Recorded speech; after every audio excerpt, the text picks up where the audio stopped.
Candidato Oscar Iván Zuluaga del Centro Democrático, candidato a la presidencia de Colombia. Mire, en este momento en el mundo se están moviendo fuerzas y en nuestra región sobre el tema del combate a las drogas ilícitas. Está el ejemplo del presidente de Uruguay, Pepe Mujica, que acaba de firmar ya la ley que reglamenta la comercialización de la marihuana en su país, pero también está el ejemplo de Dilma Rousseff, la presidenta de Brasil, que dice que ella no va a aceptar esa teoría y que va a seguir en su lucha abierta contra el crimen organizado y el narcotráfico. ¿Usted cuál de las dos acciones le parece más coherente y le parece que es la suya? Yo nunca he sido amigo de la legalización y en ese sentido coincido con Brasil. Seguramente Uruguay no ha sufrido lo que hemos sufrido nosotros por cuenta de todo el narcotráfico y, por ejemplo, hoy el microtráfico en las ciudades. ¿Cuál es el gran problema de seguridad urbana hoy en Colombia? Las ollas del microtráfico. Cuando uno mira dónde se estructuran todas las organizaciones criminales, es alrededor del microtráfico. Ese es un problema que ha adquirido una dimensión para la sociedad colombiana extraordinario. Y decir que la solución es legalizarlo, creo que está muy lejos de generar esa posibilidad. Me parece que el problema hay que verlo en esta perspectiva. Una cosa es cómo evitar que los jóvenes lleguen a ese consumo y a esa adicción. Y ahí tiene que haber toda una política desde la educación muy fuerte. Un segundo nivel es quienes están en el consumo y la adicción. Ahí tiene que haber una política generosa del Estado para atenderlos. Incluso una de mis propuestas, digo que en Bogotá deberíamos tener, por ejemplo, un hospital, un centro médico especializado para poder leer ese apoyo y esa recuperación a los jóvenes. Un Estado que le da con cariño ese trato a quienes consumen. Pero tiene que haber una aplicación implacable de la ley a los que tienen los laboratorios, a los que trafican, a los que comercializan. Esa es una realidad porque eso es lo que estamos sintiendo en nuestras calles, en nuestra inseguridad y en las ciudades. Y sobre esa perspectiva el país debe enfrentar el tema de la no legalización. Me parece terrible que se hable de la legalización simplemente por una moda internacional. Cada país tiene unas particularidades y la de Colombia es muy diferente a la que puede argumentarse de un país como Uruguay. Ese debate en Estados Unidos recién empieza, pero está lejos de hablarse que pueda ser una política de Estado o en un país como Inglaterra. Me parece que hay reflexiones sobre las cuales hay que trabajar y yo por eso no estoy de acuerdo en que la solución simple sea decir legalice la droga y el problema se soluciona. No lo creo. Volvamos a temas que tienen que ver con el sentir del colombiano y en este caso con su vida cotidiana, es el empleo. El desempleo en Colombia ha bajado de manera sostenida, muy juiciosamente durante este gobierno. Es hora ya de reconocer nuevamente unos beneficios laborales a los empleados. ¿Usted mantendría esa flexibilización que, bueno, usted impulsó durante el primer gobierno de Álvaro Uribe Vélez? Mire, yo creo que esa es una pregunta muy importante que me permite hacer claridad. En el 2002, cuando yo fui elegido senador de la República y se da el primer gobierno del presidente Uribe, la tasa de desempleo en Colombia era del 18%.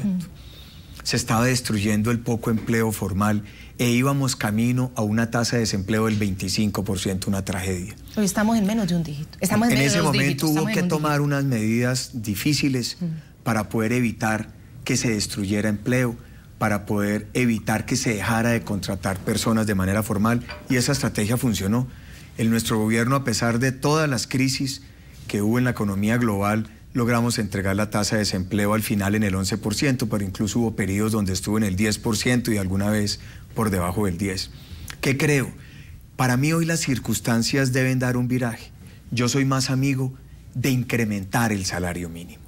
Me parece que mejorar los incrementos del salario mínimo para darle más poder adquisitivo a los trabajadores es el camino para mejorar sus condiciones de calidad de vida. ¿Mejor que horas extras, por ejemplo? Que aumentarlas, sí. Yo creo que es mucho mejor mejorar el salario mínimo porque es un ingreso más efectivo, se aplica para todos y puede ser un costo que pueda compensarse de una manera mucho más directa. Hoy, por ejemplo, gracias a eso que se hizo, se desarrolló muchos sectores como el comercio y el turismo.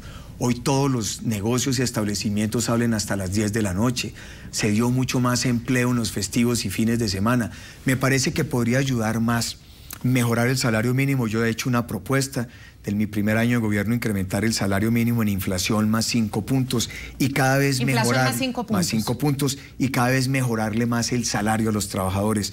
Yo prefiero ese camino y esa vía para poder aumentar el bienestar de los trabajadores. Mire, el programa del adulto mayor, que usted muy bien lo sabe, consiste en unos subsidios a los viejitos desamparados, a los que realmente no tienen absolutamente nada para poder vivir. Ese gobierno dice que quiere llevarlo ya a 2,5 millones de personas, incrementarlo en la mitad.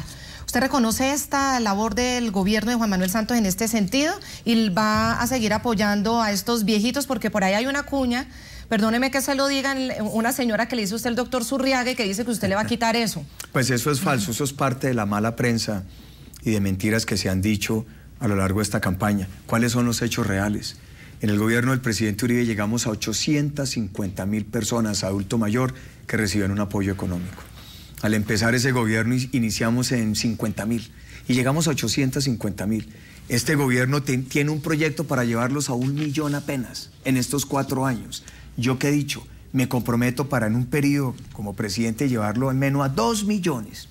2 millones que necesitarían un apoyo económico y nos quedaría faltando 1 millón más, porque la cobertura total del programa del adulto mayor tendría que ser llegar a 3 millones. Pero hacer un esfuerzo de más de 1 millón en un periodo de 4 años, aparte de todos los otros programas sociales, ayudaría a solucionar mucho ese problema de pobreza extrema y de darle una vejez más digna a quienes nada tienen y hoy tienen una edad pues avanzada. ¿Usted no quiere conocer a la sobrina de la señora? No, bienvenida, es que yo respeto mucho la decisión que puede tomar cualquier persona, pero hay una información equivocada. Estoy seguro que yo hablando con ella va a entender que yo soy un hombre que siempre he trabajado por los programas sociales. Incluso, Claudia, uno de los grandes éxitos cuando yo fui ministro de Hacienda es que en el manejo de la crisis jamás redujimos los programas sociales. Se mantuvieron firmes, los apoyos crecieron y casi que se demostró que uno de los factores para que la economía no dejara de crecer era mantener el consumo en los sectores de más bajos ingresos a través de los programas sociales. En cuanto a los impuestos a los colombianos, ¿usted aumentaría impuestos en algún área, disminuiría y a quién? ¿Qué he dicho? Primero, voy a extender el impuesto al patrimonio, que es un impuesto a la riqueza, y voy a extender el 4 por 1000. ¿Y cómo lo va a extender? Los 4 años de mi gobierno. Okay. O sea, mantenerlos, porque este año se acaba. ¿Pero lo va a aumentar? ¿Va a cobijar más gente para el patrimonio? El patrimonio de manera natural va incorporando contribuyentes que van llegando a los niveles de patrimonio y de riqueza que contempla la ley. La idea mía es extenderlo. Segundo, yo he dicho que voy a revisar la reforma tributaria que hizo este gobierno para la clase media. Usted me está hablando del impuesto imán. El que se da para los ingresos entre 4 y 10 millones. Exacto. Creo que hay un segmento que sí hay que aumentarle la tributación, pero la clase media, sobre todo en el rango de 4 a 10 millones, me parece que hay unas profundas inequidades. Es una clase media que necesita fortalecerse, que necesita tener más calidad y más capacidad de consumo, que hace esfuerzos para mejorar la calidad de vida de sus hijos, de sus familias, y hoy está seriamente afectada por el efecto de esa reforma tributaria. Y otro tema que es muy importante en materia tributaria es cómo simplificar mucho más la normativa tributaria para hacerla más fácil, para poder combatir la informalidad. El gran enemigo, o el gran promotor de la informalidad en materia tributaria es la complejidad del sistema. Un sistema que tiene que tener tantas declaraciones, tantos anticipos, tantas exigencias, digamos, disuade para que una persona llegue a la formalidad y se vuelve muy atractivo estar por fuera de la legalidad. Mire, en cuanto a la vivienda, también este gobierno ha dicho que ya va a llegar, a que al final de su gobierno va a alcanzar las 900.000 viviendas, ya sea el plan de casas gratuitas y vivienda de interés social, para un déficit de 1 millón que había. ¿Usted se comprometería que en el 2018 ya en Colombia no va a haber déficit de vivienda? No, no es posible por lo siguiente, nadie lo podría hacer. El déficit de vivienda en Colombia hoy más o menos son 1,5 millones de hogares. Y cada año se crean 200.000 nuevos hogares. O sea que si no se hiciera nada, en 4 años necesitamos construir 800.000 viviendas para que no aumente el déficit. Para mantenerse. Para mantenerse. ¿Yo qué he propuesto? 1 millón de viviendas. Por eso he dicho que la solución no son las casas regaladas. Es imposible solucionar un problema de vivienda, de déficit de vivienda, regalando casas. Eso me parece que no le da una respuesta a todos los colombianos. Y tengo una experiencia. Recorriendo el país me dicen los colombianos, es que nosotros lo que queremos es que nos den oportunidades y apoyo para nosotros lograr las cosas. Ese sabio refrán que dice, enséñenos a pescar, no nos regale el pescado. Hay mucha inconformidad de muchas familias que están en esas casas regaladas, que realmente no saben qué van a hacer para pagar sus impuestos. En las construcciones son sitios muy reducidos, en muchos son edificios en tierra caliente. Yo creo que lo que un Estado tiene que hacer... Bueno, pero se le solucionó también el tema a una gente que tenía una necesidad. Pero se crea una brutal. expectativa porque muchos dicen, no, entonces yo espero a ver cuándo me van a regalar mi casa, ¿cómo gradúa? ¿A cuáles son? ¿Pobres de primera? ¿Pobres de segunda? ¿Pobres de tercera? ¿Quiénes sí, quiénes no? Y se crea algo que no es posible. Un problema de vivienda no lo puede solucionar el país regalando las casas. Yo creo que un problema tiene que solucionarlo con una política como la que yo propongo, por ejemplo, que le demos un apoyo a las familias para que puedan dar la cuota inicial. Una prima de vivienda, que no tengan que dar ahorro programado. Y un sistema de financiación que les permita pagar como cuota lo que pagan de arriendo. Entonces eso sí le funciona a los ciudadanos, porque podrían tener una casa propia digna. ¿Con qué cuota? Con lo que pagan de arriendo. Bueno, ese programa existe. Es una propuesta. Ese programa La mía existe. es más profunda, porque busca que trabajadores, incluso que hoy ganan 1, 2, 3 salarios y no tienen vivienda, rápidamente puedan tener vivienda y tener su sueño de tener casa propia. Otro tema fundamental es el del agua y el acueducto. También durante este gobierno se han construido muchos acueductos, pero hay situaciones en las que está lista la infraestructura, pero no está el agua. Mire, le hablo concretamente, por ejemplo, le hablé con unos habitantes de San Rafael, que pertenece a San Sebastián Magdalena. Está listico el acueducto desde comienzo del año, pero no hay agua, abren y no hay agua. ¿Qué le dice usted a esos colombianos? Pues eso es un fracaso, o qué decir de Santa Marta, o de Yopal o de Ibagué, que no se ha resuelto. ¿Pero un fracaso de cuántos gobiernos? Bueno, pero estamos hablando de que cada uno tiene que asumir esa responsabilidad. Ahí hay un compromiso, por eso las responsabilidades tienen que señalarse. O sea, un candidato que ha sido presidente de la República tiene que dar respuestas más precisas a uno quien no lo ha sido. Yo estoy pidiendo una oportunidad basada en lo que yo le he hecho al país. Y el que hoy es candidato presidente, que ha tenido la oportunidad de resolver el problema, tiene que explicar por qué no lo resuelve. Bueno, y ahí para atrás todos los presidentes, incluso también el presidente Uribe, que tuvo 2 periodos y lo apoya usted, y ahí para atrás Gaviria, que está con Santos y Samper y Pastrana. Pero en eso consiste todo proceso en materia electoral. ¿Cuál es el compromiso? ¿A quién se le genera más credibilidad? Pero ¿cuándo vamos a lograr que Colombia realmente supere esto? O sea, las cosas básicas. El agua es la salud, es la vida de la gente. Eso tiene que ser una decisión inaplazable. Yo decía en Santa Marta, en Ibagué y en Yopal, es que esto tiene que tener una solución no ni siquiera a 10 años, a 50 años. El problema es que hay que acabar de manera definitiva, o Cúcuta. ¿Y usted lo acaba en 4 años? Yo me la tengo que jugar a fondo para eso, ese es mi compromiso. Yo tengo algo en política, es que yo soy un ejecutor de la política. Mi trayectoria desde que empecé como concejal de mi pueblo, Pensilvania, porque soy hijo de la provincia, siempre es ejecutar, hacer. Más que discursos, más que propuestas, soy un hombre de trabajo. Me gusta ponerme las botas a trabajar, mi gobierno va a tener ese talante. Yo he dicho, ¿y cómo va a ser el perfil de sus ministros? Ejecutores. Yo no quiero ministros que echen mucho discurso. Yo necesito ministros que trabajen 24 horas y sean ejecutores, que les duelan los problemas de los ciudadanos, que estén al lado de los ciudadanos, de las comunidades, hasta que no se resuelva el problema del agua. No salimos de Santa Marta a hacerle seguimiento, o el tema del Plan Pacífico en una ciudad como Buenaventura, o el tema, por ejemplo, de la criminalidad en ciudades como Buga y Tuluá, o el tema del Catatumbo, o cómo superar problemas de desnutrición en La Guajira, o cómo irse para trabajar el Cauca, para estar en el Putumayo y darle la tranquilidad a la comunidad. Requiere presencia permanente. Para eso es el liderazgo público. Y eso puede transformar las posibilidades en términos de resultados. Porque en el Estado generalmente hay plata. Los planes existen, las propuestas se dan, lo que se necesita es ejecución. Y en eso es esencial el liderazgo del presidente de la República. Eso es lo que me motiva para ser presidente de Colombia, para ser un ejecutor y poder demostrar que se pueden solucionar esos problemas. Cuando yo llegué al gobierno del presidente Uribe, en 6 meses resolví el pleito de Comsa, el pleito jurídico más grande que tenía Colombia con firmas españolas, que venía desde el gobierno Samper, que no lo habían resuelto. ¿Cómo va a resolver el déficit en la educación? Porque las cifras siguen siendo muy preocupantes. Ahí hay un gran liderazgo, mi propuesta es ambiciosa. Calidad, ¿cómo? Jornada escolar completa. Eso implica construir colegios, pues claro que lo importante es lo difícil, pero para eso es el liderazgo público.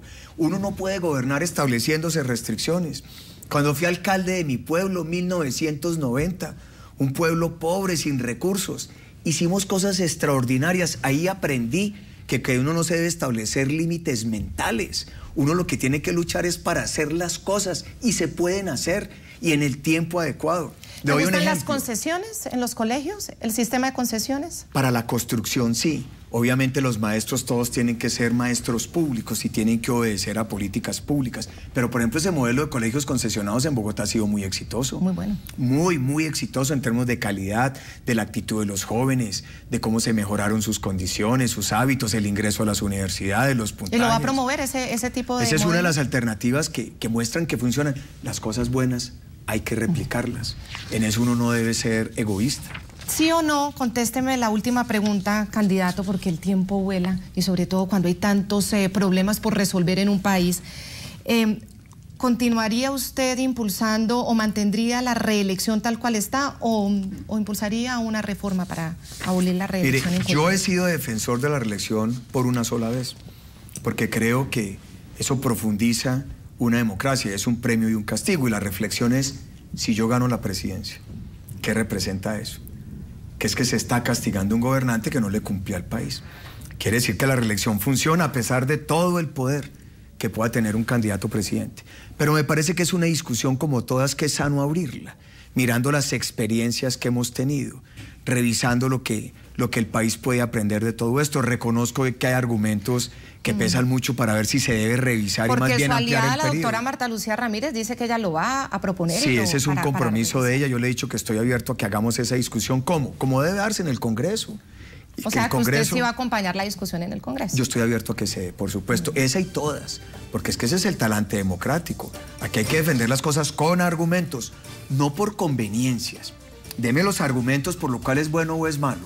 Y debe eliminarse o debe mantenerse. Y de acuerdo a esa argumentación y a esa discusión de ideas, pues que se tome la decisión. Para eso es una democracia. Queremos agradecerle mucho, doctor Oscar Iván Zuluaga, del Centro Democrático, por haberle dedicado una hora después de su enfermedad y de los problemas que tuvo en la voz, al programa La Noche. Era importante hablar con los colombianos como con tranquilidad y explicando las propuestas, muy amable. Pues gracias, Claudia. Después de este esfuerzo quedo listo para otra terapia. Que pase buena noche. A todos nuestros televidentes se los invitamos a que envíen, como siempre, sus comentarios.